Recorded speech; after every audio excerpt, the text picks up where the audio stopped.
माता पार्वती के 3 प्रश्न। कौन सी स्त्री समय से पहले विधवा हो जाती है? तो कौन सी स्त्री को जीवन में कभी सुख नहीं मिलता है? कौन सी चीज पत्नी पति को मांगने पर भी नहीं देती है? तो एक बार भगवान शिव कैलाश पर्वत पर बैठे थे तो माता पार्वती भगवान शिव से मिलने के लिए जाती हैं और कहने लगती हैं, प्रभु, जब मैं आपसे मिलने के लिए आ रही थी तो मेरी नज़र मृत्यु लोक पर पड़ी। वहाँ मैंने क्या देखा कि 3 स्त्रियां जो आपस में सहेली थीं, उनमें से 2 स्त्रियां यानी कि विधवा होकर के दुखी जीवन जी रही थीं, जबकि एक स्त्री सुहागिन होकर के अपने पति के साथ सुखी जीवन जी रही थी। तो प्रभु, ये बात मेरी समझ में नहीं आई, इसलिए मेरे मन में 3 प्रश्न गूंजने लगे। अब मैं आपसे ये चाहती हूँ कि आप मेरे तीनों प्रश्नों के उत्तर दे करके मुझे संतुष्ट करने की कृपा करें। तो इस प्रकार माता पार्वती की बात को सुन करके भगवान शिव कहते हैं, पार्वती, तुम मुझे अपने तीनों प्रश्न बताओ, मैं तुम्हें तुम्हारे प्रश्नों के उत्तर दे करके पूरी तरह संतुष्ट करने का प्रयास करूंगा। तो अब माता पार्वती कहती हैं कि प्रभु, मेरा पहला प्रश्न है, कौन सी स्त्री समय से पहले विधवा हो जाती है? मेरा दूसरा प्रश्न है, कौन सी स्त्री को जीवन में कभी सुख नहीं मिलता? और मेरा तीसरा प्रश्न है, कौन सी चीज़ ऐसी है जो एक पत्नी अपने पति को मांगने से भी नहीं देती? इस प्रकार माता पार्वती के प्रश्न सुनकर के भगवान शिव कहने लगे, पार्वती, तुम जिन स्त्रियों की बात कर रही हो उनमें से 2 स्त्रियां विधवा हो करके अपना दुखी जीवन जी रही हैं, और वहीं पर एक स्त्री सुहागन होकर के अपने पति के साथ में अपना सुखी जीवन जी रही है। तुम जानना चाहती हो आखिरकार ऐसा क्यों है? तो मैं तुम्हें एक छोटी सी कहानी सुनाता हूँ। तो इस कहानी को बहुत ही ध्यान से सुनना। आधी अधूरी कहानी सुनने वालों को आधा अधूरा ही ज्ञान प्राप्त होता है, और आधा अधूरा ज्ञान जो जीवन में कभी काम नहीं आता, क्योंकि तुम्हारे तीनों प्रश्नों के उत्तर इस छोटी सी कहानी में समाये हुए हैं।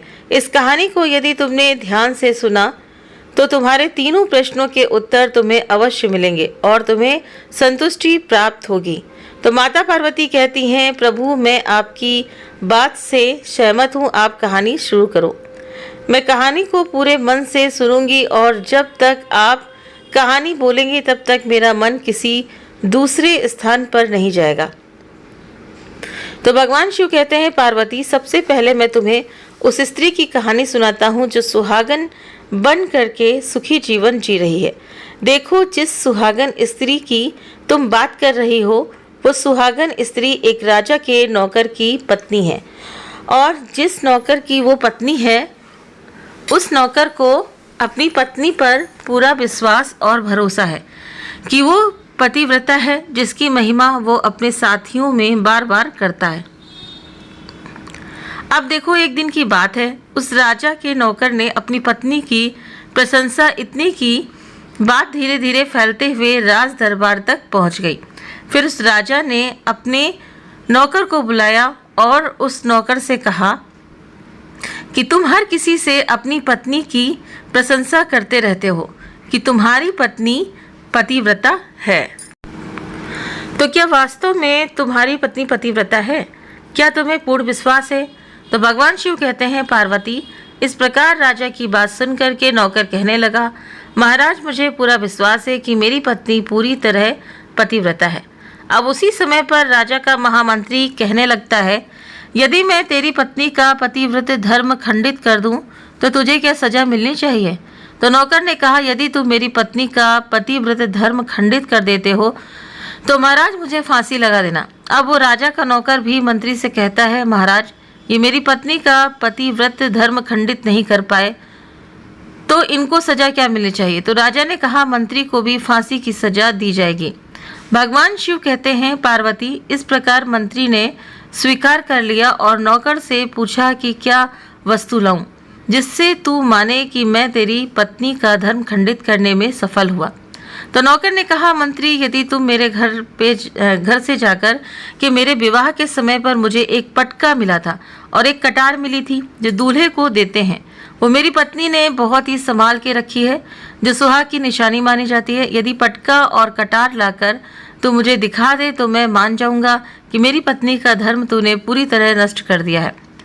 अब भगवान शिव कहते हैं, पार्वती शर्त स्वीकार हो जाने के बाद में वो मंत्री शहर में जाता है और एक दूती से जाकर मिलता है। वो दूती एक दूसरे से भिड़ाने का काम करती थी और जो काम कोई नहीं करता था उस काम को करने में वो सक्षम थी। फिर इस प्रकार उस मंत्री ने उस दूती को अपने स्वार्थ के लिए बुलाया और दूती से कहा, देखो इस नाम का एक व्यक्ति है, उससे मेरी शर्त लगी है। और फिर उसने उस शर्त के बारे में उस दूती को सारा कुछ बता दिया। फिर वो उस दूती से कहने लगा कि तू कैसे भी करके उस स्त्री से मेरा संपर्क करवा दे, तुझे जितना धन चाहिए मैं उतना धन दूंगा। तो भगवान शिव कहते हैं, पार्वती इस प्रकार मंत्री की बात सुनकर के दूती कहने लगी, भाई तू उस औरत के बारे में बात मत कर, वो औरत पूरी तरह से पतिव्रता है, तो तेरी ओर देखेगी भी नहीं, तेरी शक्ल भी नहीं देखेगी और उसके परिवार वाले भी खूंखार हैं, तेरी खाल उतार लेंगे। तो मंत्री कहने लगा, ठीक है, यदि तू मेरा उससे संपर्क नहीं करवा सकती है तो एक काम कर दे, उसके घर जाकर के पटका और कटार चुरा कर ला दे और उसकी पत्नी के गुप्तांग के पास में यदि कोई चिन्ह हो तो वो चिन्ह भी मुझे देख करके बता दे, फिर मैं तुझे मुंह मांगा इनाम दूंगा। तो भगवान शिव कहते हैं, पार्वती ये बात दूती की समझ में आ गई। उसने कहा, ठीक है, मैं तुम्हारा काम अवश्य करूंगी। नौकर शहर में रहता था। दूती नौकर के घर जाती है और उसकी पत्नी से जाकर बोलती है, बेटी मैं तेरे पति की बुआ हूँ, मैं कई वर्षों के बाद आई हूँ। तो उस स्त्री ने कहा, आओ बुआ जी, मैंने आपको पहले कभी देखा नहीं इसलिए पहचान नहीं पाई। और इस प्रकार उस दूती को उस नौकर की पतिव्रता स्त्री ने बहुत बड़ा सम्मान दिया, मगर उसे क्या मालूम था कि ये उसके साथ में छल करने आई है।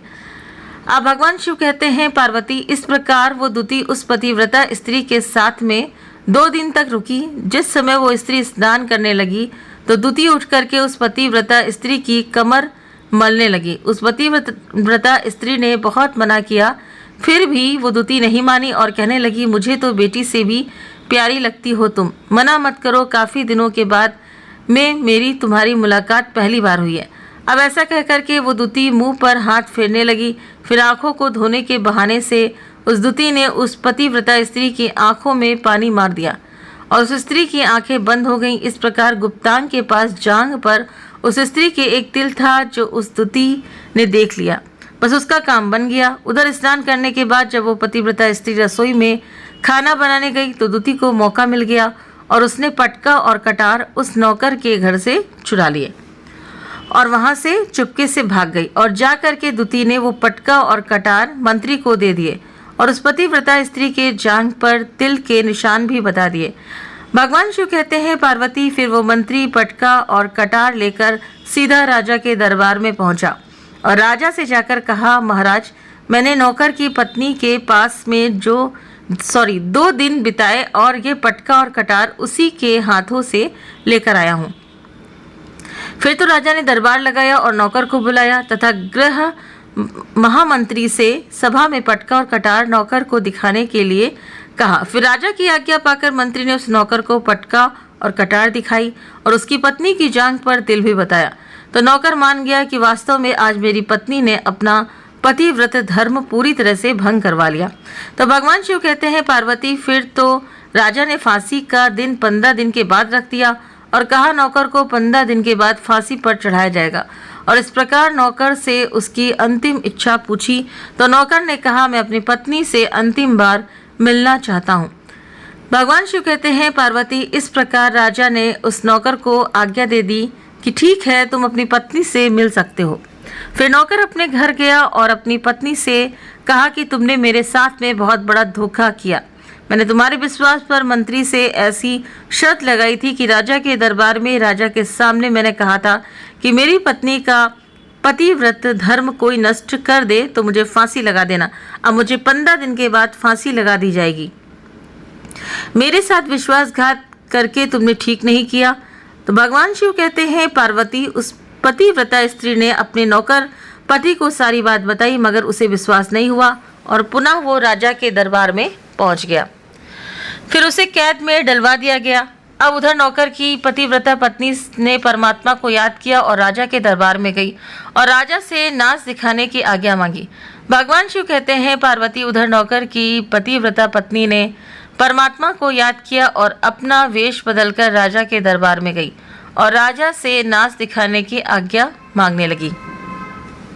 क्योंकि वो स्त्री बहुत ही सुंदर थी और उधर राजा शौकीन थे, इसीलिए राजा ने आज्ञा दे दी थी। सभी मंत्री संतरी आदि उपस्थित होकर के इस सुंदरी का नाश करवाने की पूरी व्यवस्था करें। भगवान शिव कहते हैं पार्वती फिर तो सब मंत्री महामंत्री राजा आदि दरबार में उपस्थित हुए। फिर उस नौकर की पत्नी ने जब नाचना शुरू किया तो राजा को उस स्त्री का नाच बहुत ही सुंदर लगा। फिर राजा ने कहा तुम मुझसे क्या मांगना चाहती हो? तुम जो भी मांगोगी मैं तुम्हें वही दूंगा।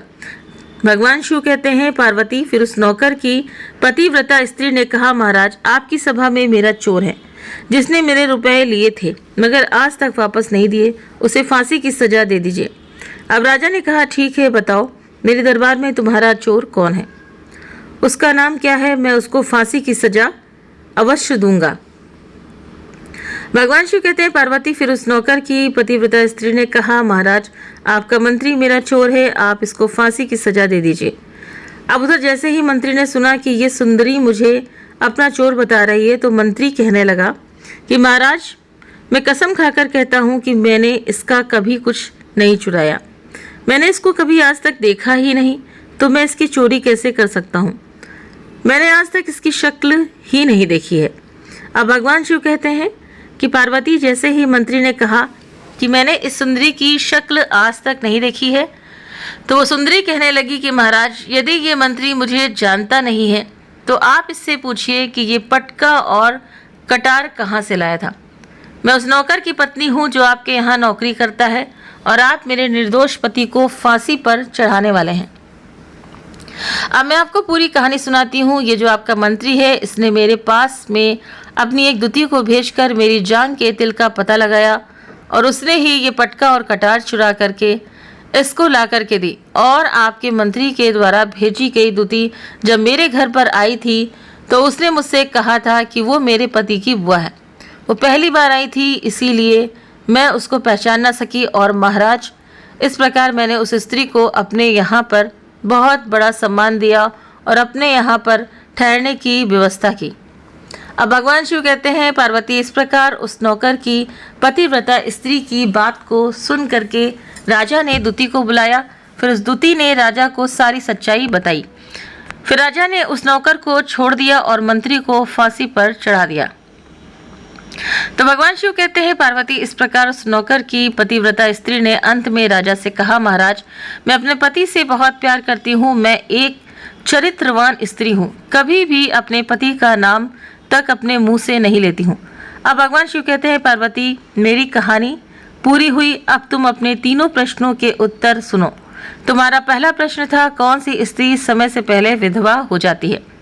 तो जो स्त्रियां अपने पति का नाम लेती हैं वो समय से पहले ही विधवा हो जाती हैं, क्योंकि पति का नाम लेने से पति की उम्र कम हो जाती है और समय से पहले ही उनके पति की मृत्यु हो जाती है। ऐसी स्त्रियां जो अपने पति का नाम लेती हैं वो समय से पहले ही विधवा होकर के एक दुखी जीवन जीती हैं। बस यही राज की बात है कि तुम जिन 3 सहेलियों की बातें कर रही थी उनमें से 2 विधवा थीं और एक ये नौकर की पत्नी थी जो पतिव्रता स्त्री थी। ये पतिव्रता कभी भी अपने पति का नाम कभी भी अपने मुंह से नहीं लेती थी। उधर वो 2 स्त्रियां जो विधवा होकर के जीवन दुखी जी रही थी वो हमेशा अपने पति का नाम लेकर ही बुलाती थी, जिसकी वजह से उनके पति की उम्र कम हुई और फिर वो दोनों स्त्रियां समय से पहले ही विधवा हो गईं और आज वो दुखी जीवन जी रही हैं। इसलिए कभी भी स्त्री को अपने पति का नाम अपने मुंह से नहीं लेना चाहिए।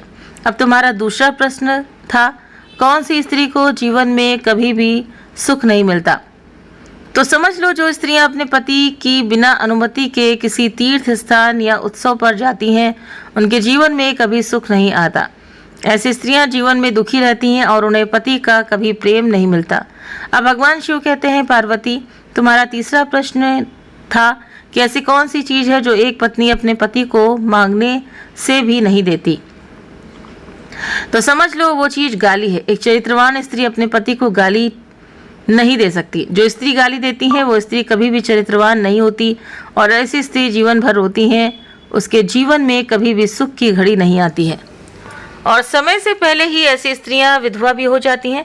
तो इस प्रकार भगवान शिव के मुंह से सुनकर माता पार्वती तीनों प्रश्नों से संतुष्ट होकर कहती हैं, स्वामी, वास्तव में जो स्त्री चरित्रवान होती हैं वो कभी दुखी जीवन नहीं जीती, क्योंकि ऐसे घर में लक्ष्मी का सदा वास होता है और वो घर धन धान्य से हमेशा भरा रहता है। ऐसी स्त्रियां हमेशा घर को स्वर्ग बना देती हैं। तो अगर आपको ये जानकारी और ये कहानी पसंद आई हो तो वीडियो को लाइक शेयर सब्सक्राइब करना ना भूलें। और इसमें जो जानकारी बताई गई है तो ये पुराणों में इसका वर्णन है, इसीलिए ये कथा और ये कहानी बताई गई है। अगर आप इससे सहमत हैं तो प्लीज़ आप मुझे कमेंट करके ज़रूर बताइएगा। जैसा कि इस कहानी में बताया गया है कि जो स्त्रियां अपने पति का नाम लेती हैं तो वो जल्दी विधवा हो जाती हैं, यानी कि उनके पति की जो आयु होती है कम हो जाती है। तो ऐसा मेरा तो विचार नहीं है, लेकिन आजकल का जैसे चलन है तो सभी अपने हस्बैंड का, हाँ पुराने लोग जो होते थे तो वो अपने हस्बैंड का नाम नहीं लेते थे।